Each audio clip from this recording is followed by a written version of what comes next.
You might Say enjoy no it. prejudice. Remember when I don't work for you? Very crude, so be careful. This is one of my board of commissioners. You want him to fill this shit out. You thought it was just like that direct. Never heard Right from on him. the edge. Is that Joy Allen or something? I just have to tell my father. They're going to cheer at all the right moments. I haven't gotten, thankfully, an email from anybody on my group. Yeah. I purged him from the list. I did do that when he was gone. Our technical program is set up. We're all set to go.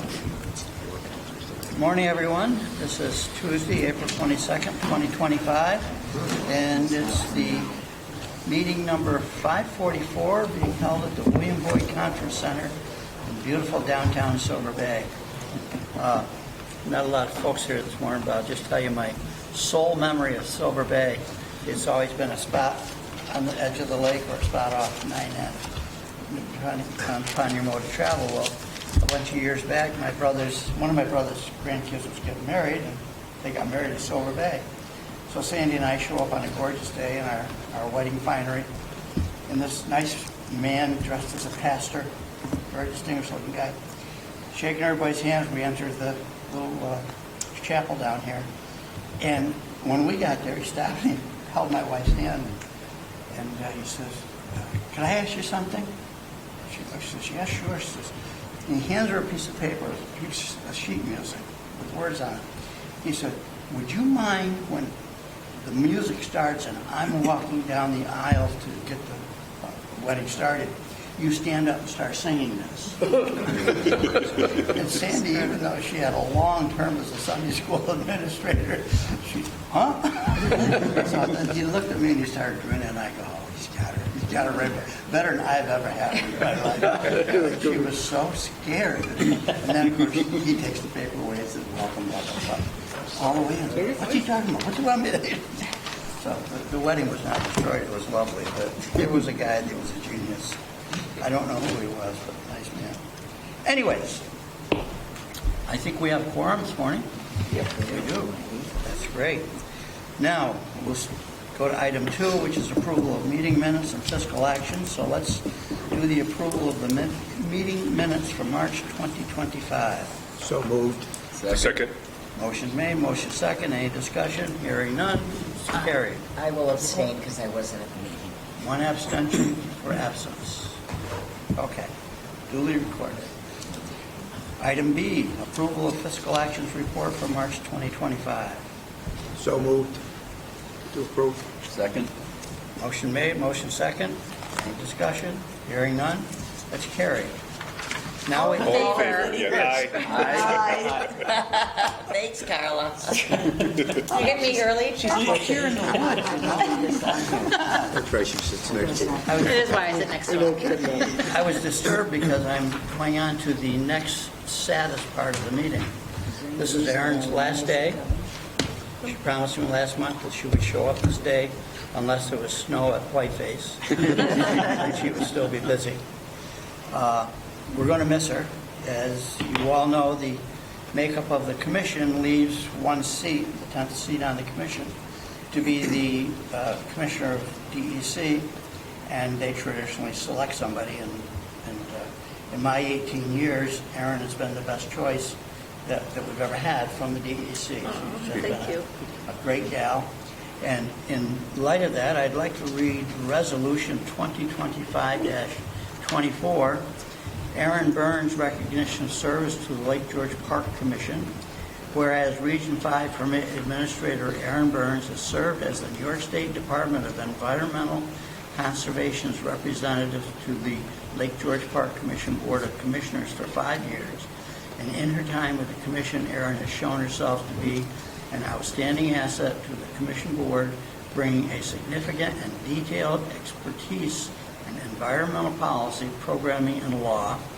And whereas following 35 years of dedicated and distinguished service to New York State, Erin will be retiring at the end of April 2025 to travel the world with a husband and live her best life.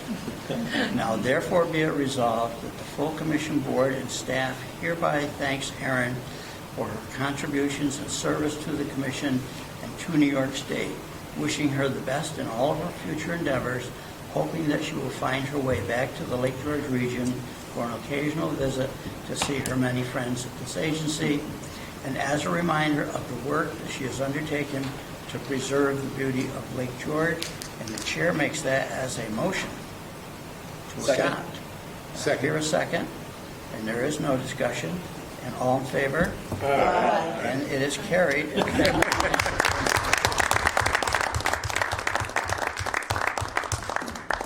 Chairman. It's been an honor to serve on this board. Appreciated the opportunity, and it's been interesting, and we've gotten through a lot of new regulations, and It's been I will great. miss it. And somehow DEC has found out about this, so they know the good work that you did for us. So if you got any raises or pension increases, you can use this as well. You know how the state can be. Having done that, we'll move on to Project Review Actions Report. Commissioner Stanek, you have that? Yep, Resolution 2025-18, accept the Project Review Actions Report. Whereas the Commission has received and reviewed the Project Review Actions Report prepared by staff and dated April 15, 2025. And whereas the Project Review Committee recommends acceptance of the Project Review Actions Report, now therefore be resolved that the Commission directs that the Project Review Actions Report be incorporated in the minutes of the full Commission meeting. So moved. Second. Motion is made, second. Any discussion? Hearing none. All in favor? Aye. Hearing no nays. That's carried. Item number 4, presentation of Silver Bay-YMCA on the cutting edge of conservation. Commissioner Walt Lender, who is wearing multiple hats today as our host. Well, welcome everyone to Silver Bay YMCA. As you can tell, this is a historic campus. It's a very old campus, old buildings. But we would like to stay on the cutting edge of conservation design and protect the lake the very best we can. We've done quite a few things over the past 10 years or so. We have more to do, but I wanted to just highlight a few of the things that we have done. We've moved all of our parking away from the lake. The parking used to be down in that field that you see on the screen up here, down by the lake. That's all been moved to areas farther back up the hill, away from the lake, and we typically shuttle people down by golf cart in the summer when we're busy. We have also done some work with stormwater. We need to do more, and we know that, and we're in the process of designing some new stormwater facilities. But perhaps the most exciting thing that we've done is manage our wastewater. I know that does not seem sexy, but it is very important. Silver Bay has about 80 buildings that we maintain. They had individual septic systems that varied from cesspools to septic tanks to holding tanks to old full-on systems. We've collected all of those and directed everything to a new membrane bioreactor system off to the side of the campus. And I have invited a few of our staff members here from our buildings and grounds crew who are much more savvy with this topic to give you some background on that system. And maybe we can use this as an example to set for other homeowner associations and other sort of enclaves around the lake where something like this would be helpful and necessary, and with all the work that Park Commission is doing right now with bringing the lake to septic systems, this might be a new avenue for some groups to try. So I'm going to introduce Barry Wilson, Mike DeVino, and Jim Betts to come and talk with us a little bit about our cutting edge systems here. I think we can use the screen.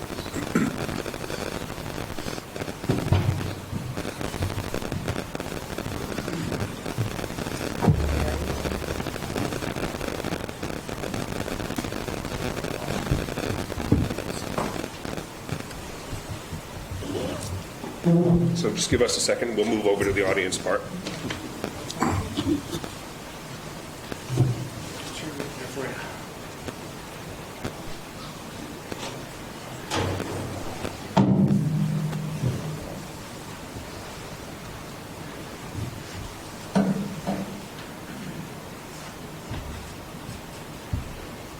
Morning, everyone, and thank you for this opportunity to present a critical part of our campus.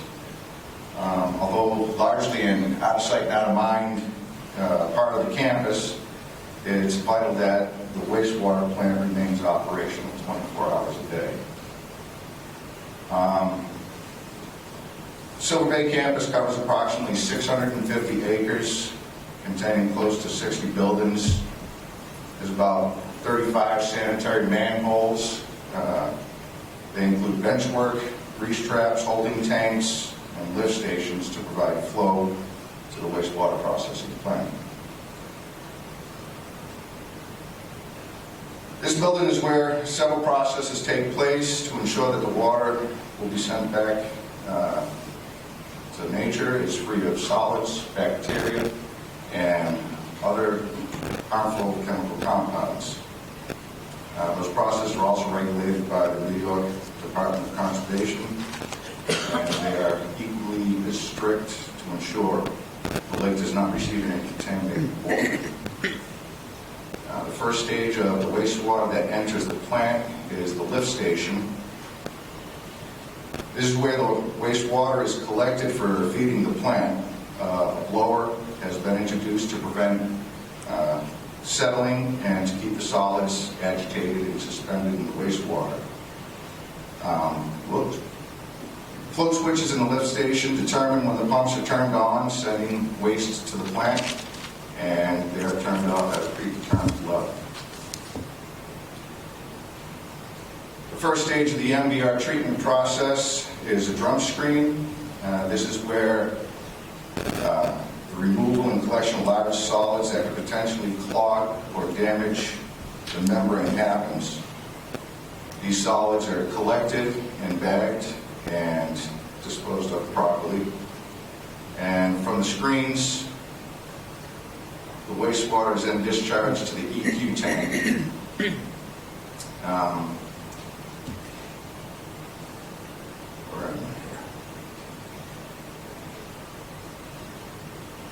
When called upon, the EQ will pump raw waste to the swing tank for processing.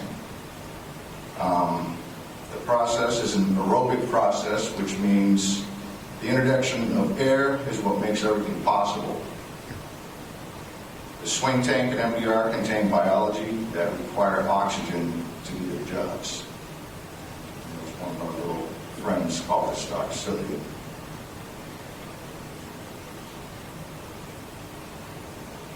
We've introduced old still beer as the yeast and alcohol in the beer act as a supplement to not only feed the plant in the low population times, it also helps reduce or eliminate harmful chemical compounds before returning to nature.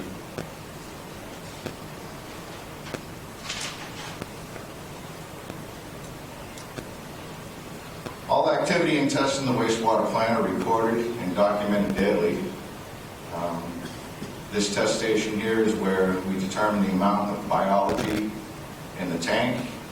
It allows us to maintain a proper food to biology ratio. Once the waste is fully processed, this is where the water is reintroduced to nature. Effluent is pumped into well 1, which then passes on to well 2, and then to well 3, further processing and stabilizing effluent before returning to the ground, and then the lake. Again, all activity and tests in the wastewater plant are recorded and documented daily. There's several sensors, alarms, and computerized monitors that keep a constant eye out for any irregularities, and alerts are sent out when they're triggered. Water samples are sent to a lab monthly, and results are shared with the state. The wastewater plant operates 24/7. There's no breaks for the system, no breaks for the staff that operate it. The plant requires a state-certified staff operate and maintain it. With the plant operating 24 hours each day, staff rotate on-call responsibility should anything happen after hours. Power outages, equipment fatigue, and failure are all factors that play a role in when an operating staff may get called in. The plant is on a generator. In the event of a power failure, staff are notified via text. Again, wastewater is tested daily to ensure regulatory compliance, regardless of the day of the week, holiday, weather conditions, power outages, etc. Maintaining the plant daily is mandatory. And just a little side note, we sent out a sample of our effluent for testing, and it met the Department of Health standards for pre-chlorinated drinking water.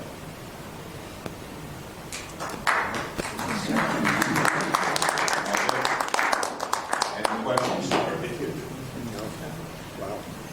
Does anybody have questions for Barry? How do the wells work? Are they injection wells that take the water, and how does that work out? The waste plant takes the effluent and pumps it up to well number 1. Yep. And then it's a leachate through to well number 2 and well number 3. And all 3 wells are tested monthly also. Are they just like standpipe types of things, or are they kind of underground chambers? How does that work? They're underground chambers. Barry, roughly how many gallons a day are you handling at peak time in the summertime?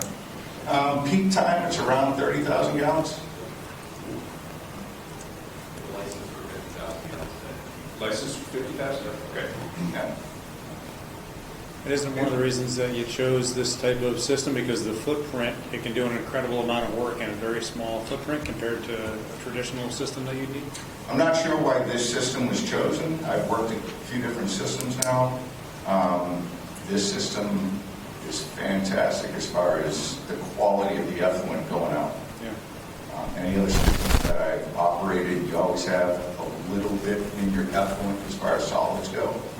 But this, it's putting out nothing. Yeah. It's great. The injection wells that Dave brought up, are those the old dry wells that were on campus before, that are being reused for groundwater recharge? I'm going to let Jim answer this one. My name's Jim Betts. I work with Barry. The old wells were filled in, and new wells were dug up in the woods. And it's got film in it, and that's where all the effluent goes into, and that's what leaches out to well number 1, and then ground to number 2 and number 3. We don't have limits on well number 1, but well number 2 and well number 3, we have TGC limits on with the those facility.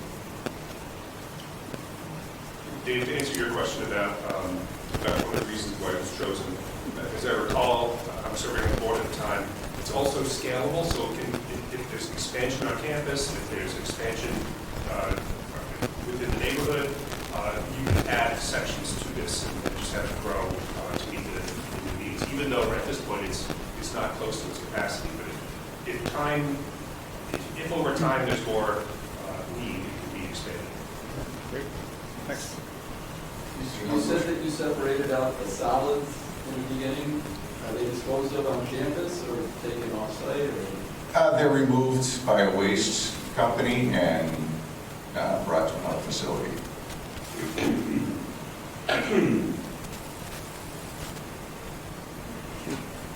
Any other questions for Barry or the team? No. Thank you very much. That's awesome. Thank you.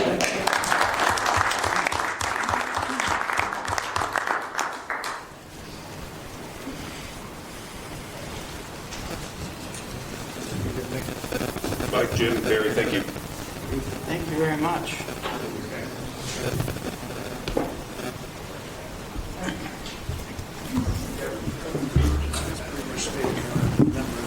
Yeah. So that's one of the reasons. Small country hamlet, successful was the only word that I ever heard.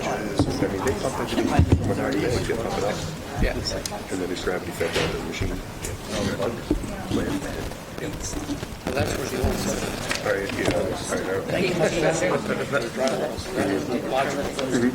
Well, are you all set? I'm done. Yes, thank you. You're good. Thanks for the presentation. We have a dock variance in the town of Queensbury for the Tabner family. Mr. Chairman, that is mine. So I'll go ahead and give a quick overview. Oh, good. This is the first one is the Tabner application variance. They have a pre-existing non-conforming structure. They're proposing to decrease the width of that structure, but also increase the height just a little bit. And there's the variance. We need to get a variance for the height increase. There have been several comments made from the neighbors. Those were addressed by the Tabners, and the neighbors have not been, I guess, received additional. They're okay with the project, I guess. They're supporting it after their concerns were addressed. There's no apparent jurisdiction from the town of Queensbury or the APA. However, the crib dock that is being removed is a concrete crib, and as that gets removed, it does require a excavation and fill permit from the DEC.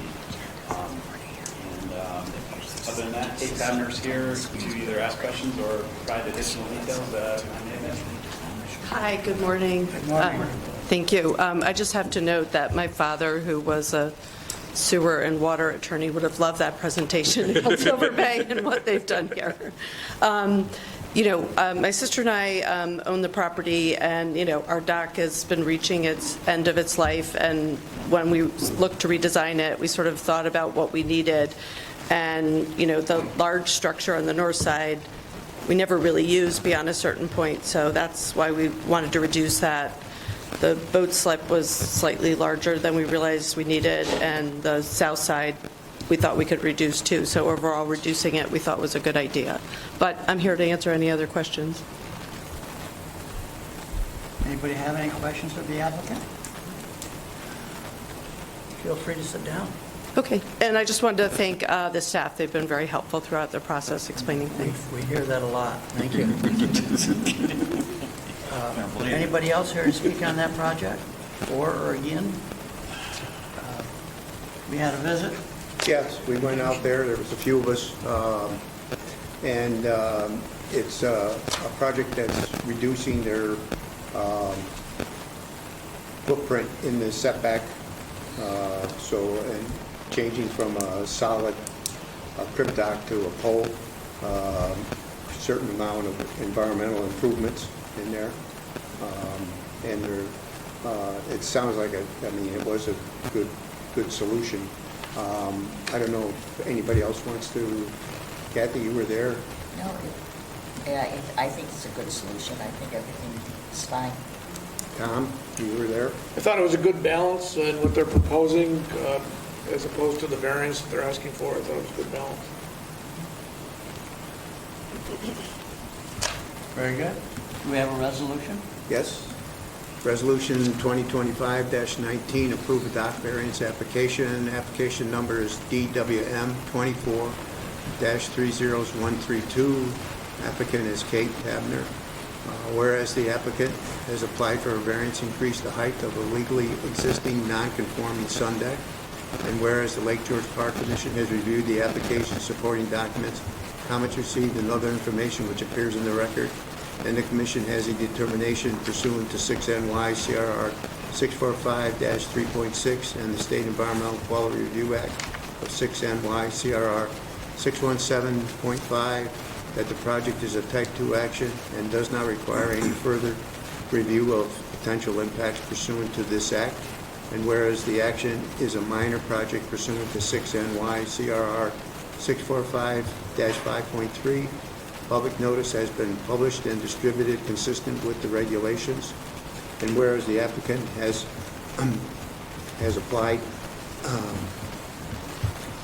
and requested a variance form of 646-1.1C11, no dock shall be constructed in the 20-foot setback, sideline setback, and the applicant has demonstrated that the strict conformance with the regulation will cause unnecessary hardship due to unique and peculiar circumstances which impose substantial financial, technical, or safety burdens, and whereas the Commission finds that the project is no reasonable possibility that the applicant's property will bring a reasonable return following conformance with the regulations, and whereas the Commission finds that the project will have no adverse impact on the health, safety, or welfare of the public, the environment, or the resources of the park, will not alter the essential character of the area in which it is proposed, will not lead to congestion in the park, and will not have an undue visual, cultural, audible impact on the neighborhood or the park.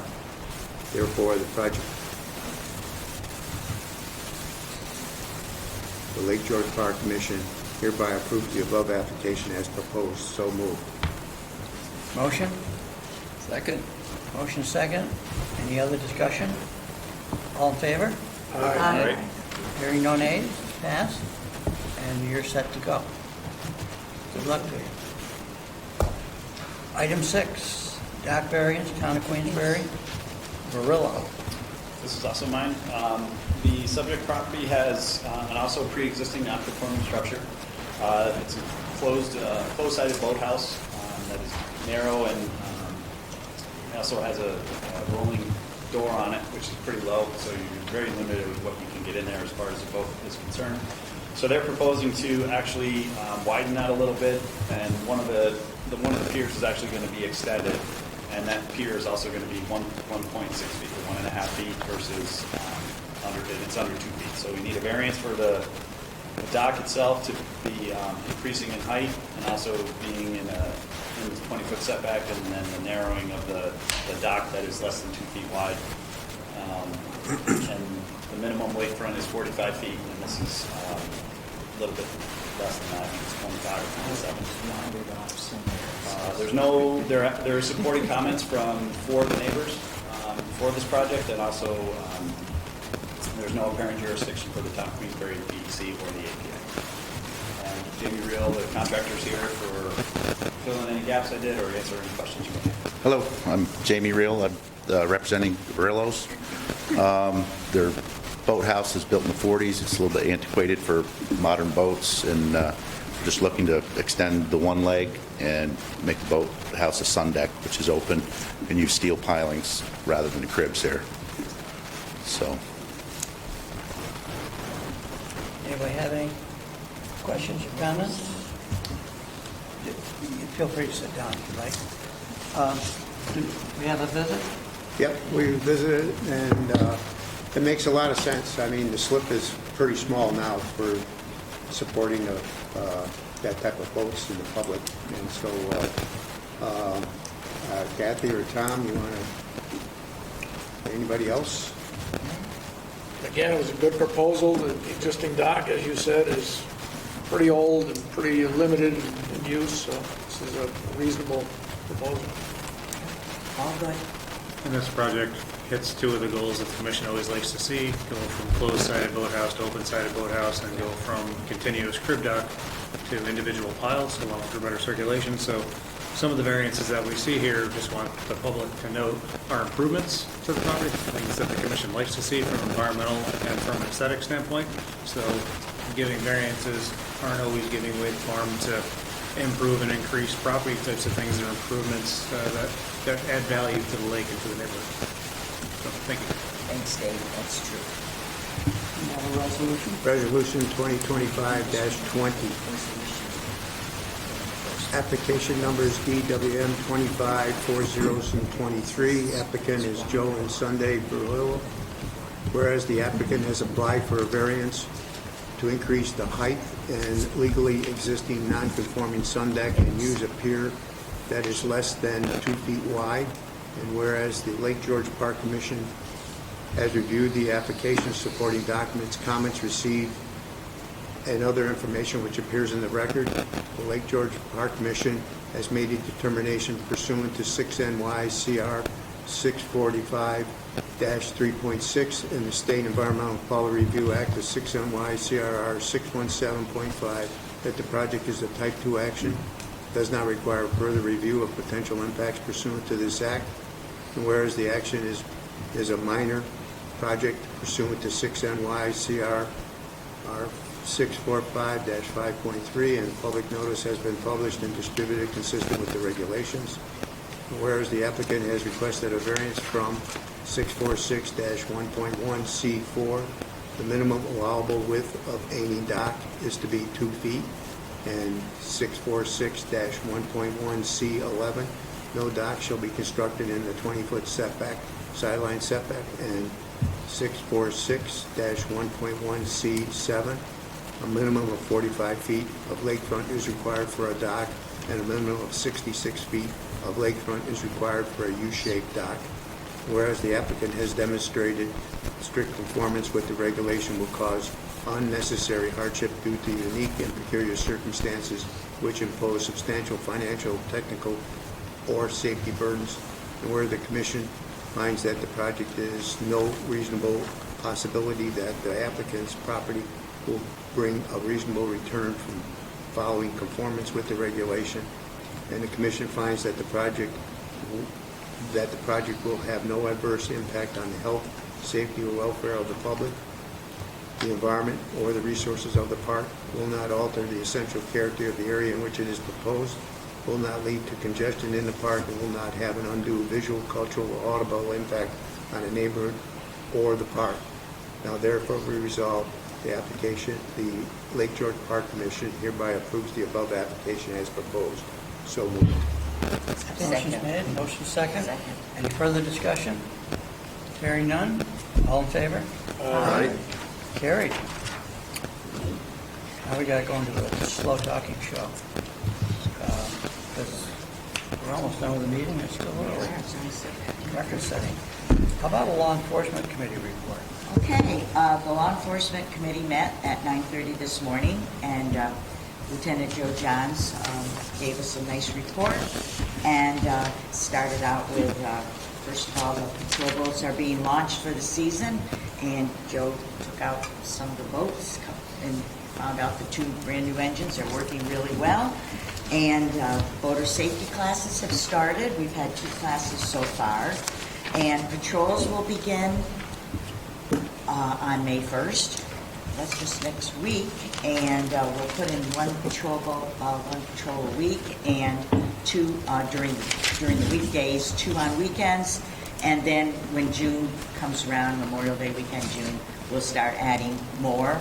And Joe is able to hire 2 new sergeants for our officers. Pardon me? There are 2 new patrolmen that were former sergeants. They were, excuse me, yes, they were former sergeants with Warren County, and Greg Dunn, Mike LaValle, and they will be on part-time, and that is really pretty nice. We have now 14 officers on staff, and at the end of the meeting, towards the end, Dave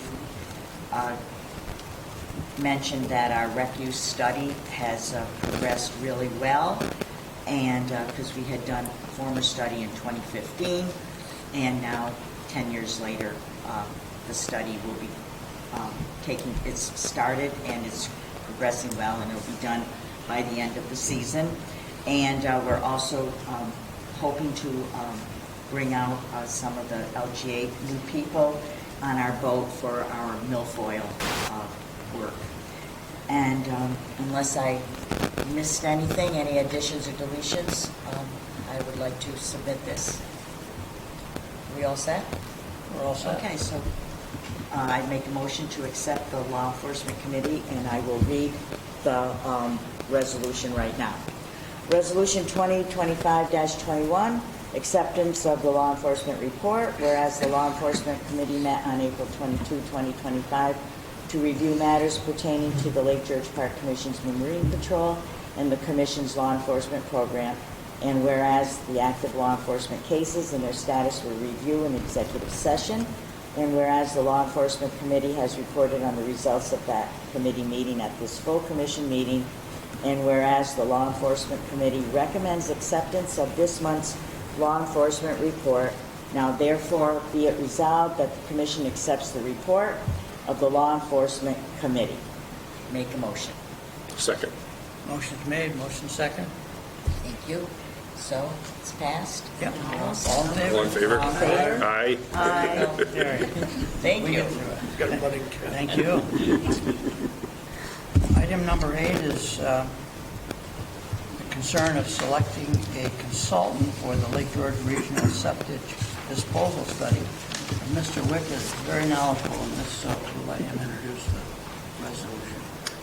Thank you, Mr. Chairman. So over the last probably 6 to 8 months, we've been talking about the idea that we have this new septic system inspection program, and as we're finding out from the haulers and the towns, it's getting more and more difficult to dispose of the quantity of that septage at our regional facilities. And this has kind of been a long-known commodity among DEC, the haulers, the towns. So Last month, we had a discussion and a presentation on the topic, saying that there's a real need to take a look at this. You know, it's been described as kind of a slow-moving train wreck, because at some point, those capacities of those facilities are going to be met.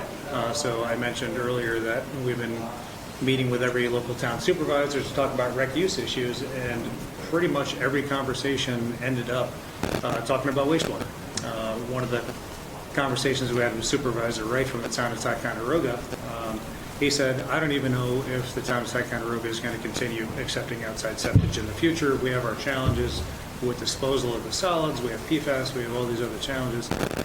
So what septic disposal to these wastewater treatment plants does, it's an income source, right, for these districts. It helps them, keeps the rate down and helps with maintenance, but it also adds to a lot of long-term challenges. So finding that balance has been tricky.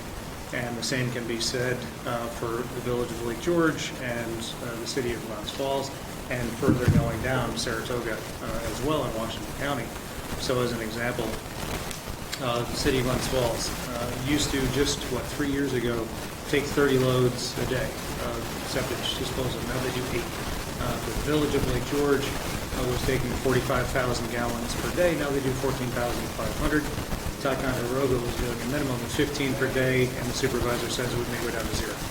So that's a challenge, right? Not just for the commission and our programs and all the residents of Lake George, but really just for wastewater disposal in general, because if you have no place to take it and dispose of it, you're going further and further away. There's less time available for the haulers to do the work that they need to do, and as a homeowner, your cost is going to increase dramatically if you're hauling it from Lake George or Ticonderoga, and you have to go down to Saratoga or Albany. That's a considerable increased cost.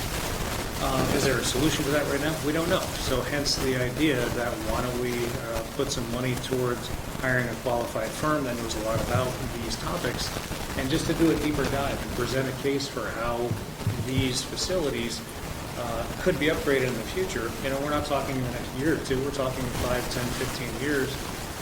To get some new capacity to address these challenges.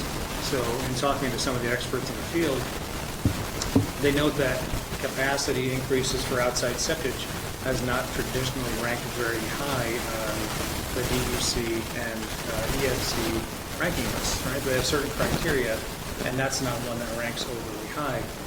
But there's never been, at least to our understanding, kind of this overall holistic look to say, listen, the districts themselves are quite often operating very well, but we still have more than half of the wastewater in the region is coming from septic systems, and that is only at the good graces of the local wastewater treatment plants where they dispose of it. Anyway, long story short, we put together a request for qualifications that went out at your discretion at our last meeting, and we're looking for qualified engineers that have experience not only in the world of wastewater, but also experience in the Lake George region, understanding some of these challenges. We did receive 3 responses back, so the chairman set aside a small committee, himself, Vice Chairman Stanek, myself, Joe, and Justin, who manage our contracts, and we sat down and went through these proposals. One was from Walden. They're a little bit outside the area, so they have a lot of experience in what we're talking about. The second was Barton, one of the largest firms in the region and one of the top wastewater firms in the region. A lot of experience, not a huge amount of experience locally, but we're looking. Lastly, we have Swazo Doty Associates, a little bit of a smaller firm, but extensive experience working specifically in the Lake George region. They're also partnering with Matt Fuller, a local attorney that is the attorney for every municipality that has a wastewater treatment plant.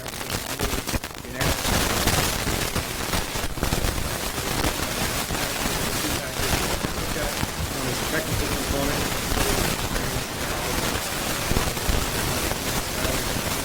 And the other cost.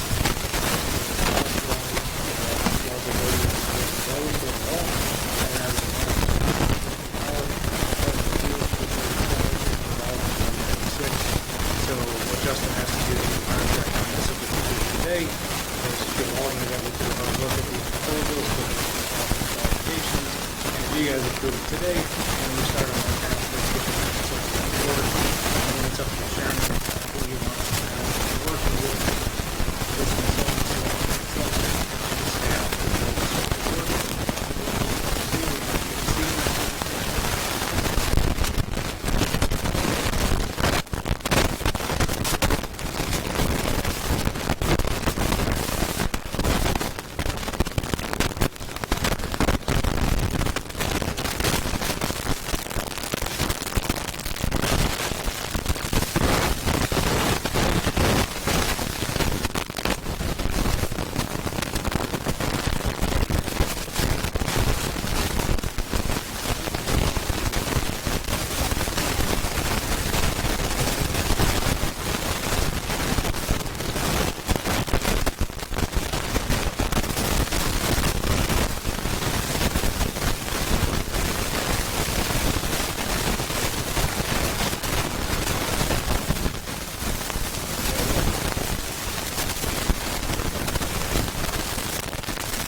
Apparently, a little more than that. But I'm good with whatever you have. that's your resolution. You want to read it? You want to? Resolution 2025-22, selection of consultant. Whereas in 2023, the commission instituted a new program calling for the inspection and pump out of all septic systems within 500 feet of the Lake George and 100 feet of streams into the lake every 5 years. And whereas through this effort, the commission has come to understand the significant capacity challenges that our regional wastewater treatment plants have with accepting and processing sewage from local haulers that pump out septic systems in the region. And whereas exists a real need for a detailed analysis of this issue with a goal of generating a detailed report that outlines specific actions that can be put forth in the short and long terms to increase the capacity, helping us to ensure that these treatment plants remain able to accept this material and process it in an environmental safe manner at a cost that would not unduly disrupt the industry. And whereas to obtain this detailed analysis on March 26, 2025, the Commission put forth a request for qualification to qualified engineering firms seeking relevant experience and costs and received responses from 3 firms. Whereas the Commission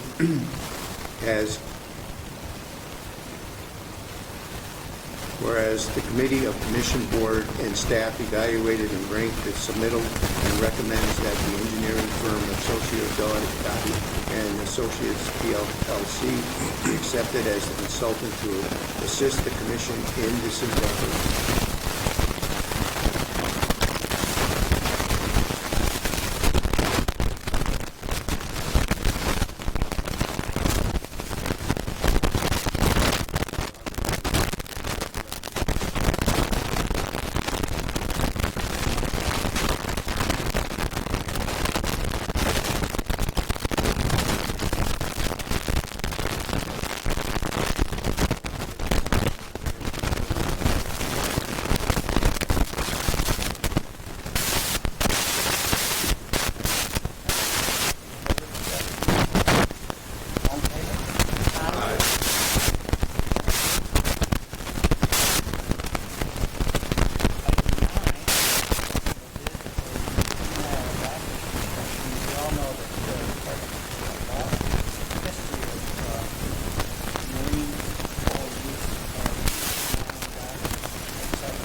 out there. So we were very fortunate to receive about $1 million from the New York Works program, thanks to our friends at Budget from the Governor's Office, and that allows us to work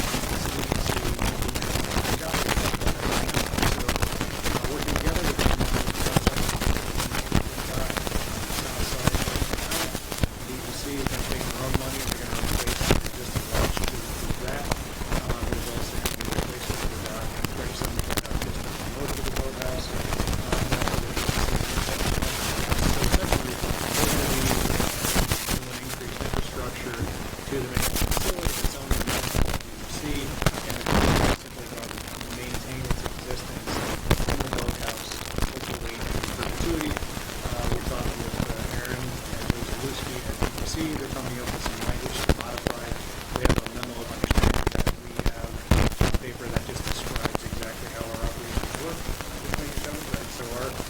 building for the park commission.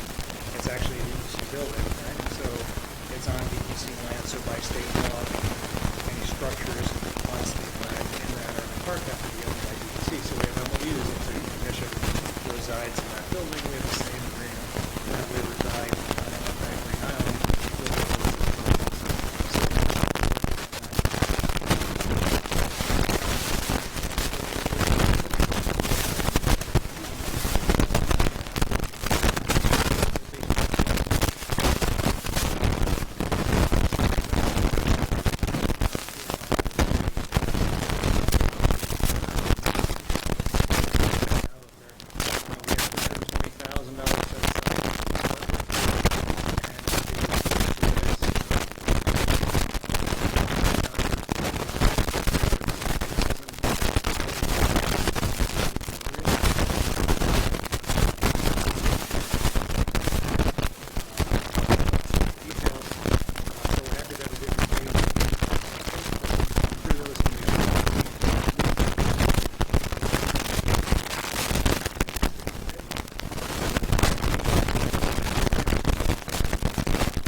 With the Lake George Park Commission solicit bids through a formal invitation for bids process in March and April of 2025. And whereas in response to the IFP, the Commission received 2 responsive bids, and whereas the bid from AP Real LLC in Ticonderoga is the lowest responsive bidder at a cost of $289,950,000, and whereas the bid falls within the project budget of the Commission and meets all requirements set forth in the formal IFP, and the Commission finds it in the best interest of the state to advance this project in concert with the New York State Department of Environmental Conservation. Now therefore be resolved that the Commission authorizes its Executive Director to formally accept the bid of AP Real LLC and enter into a contract with this company to conduct the project as noted in the invitation for bids. So moved. Second. Motion made, motion second. Any other discussion? Hearing none, all in favor? Aye. Sounds like it passed. Congratulations. Thank you. Not unusual that the awardee just happens to sit in the audience. Our meetings aren't that exciting. How about, talk about excitement, how about public comments? Do we have any? There we go. Welcome, good morning. Good morning, I guess still. Figure a new location, I'd say hello again. I'm here as a homeowner, David Hartman. I live on Assembly Point in on Lake George. And I'm really, I got into the water business because I bought a house on Lake George. Many organizations, if you go on a tour, you go in the floating classroom, an organization like this, people will say, you know, we got to protect it. It's drinking water, you know. So I'm just trying to get the word out about the importance of drinking water and people using it on Lake George. Since I've started talking about this about 4 months ago at these meetings, I've not a single time found somebody that was using a UV system that was properly maintained on the lake. And I see a lot of them. So I'm going to just an opportunity to remind people their UV sleeves is not part of the bulb. It's very important on surface water. You have bacteria problems, it's a concern. It can be a serious health concern for people that might be more prone to disease or anything a sickness that could be a bigger issue for them. And you know, I learned about this after buying a house on the lake. An engineer, I get carried away. I decided to just get more and more interested in it and learn a lot. Since then, it's amazing how much of the systems are not done properly. So I guess this drinking water comment always blows my mind because it's drinking water, but I feel like we should let people know that it's an important maintenance item for their drinking water. On surface water, the lake water, UV systems are common on wells as well, but the lake water gets the sleeves much dirtier than a well does. So it's much more prominent. The wells, I often see them, they're okay. On lake water, they need to be cleaned. And then I'm looking for help trying to get the word out. So if anyone has any idea, trying to outreach each and every homeowner on the lake. Not everybody uses lake water, but I think the majority of homes do. Certainly I see it in, I came to this meeting after doing customers that were clearly susceptible to getting seriously sick. And their system was so poorly maintained. I'm like, this is not right. I'm not here selling anything. I'm just trying to create outreach on the importance of UV sleeves being changed for people that live on the lake. And just wanted to reach out to this organization to see if there's any way that they could help or give me any guidance to do so. So I have. Thank you. We appreciate your interest in whatnot. If I were a newspaper publisher, I'd probably want to talk to you. Thank you.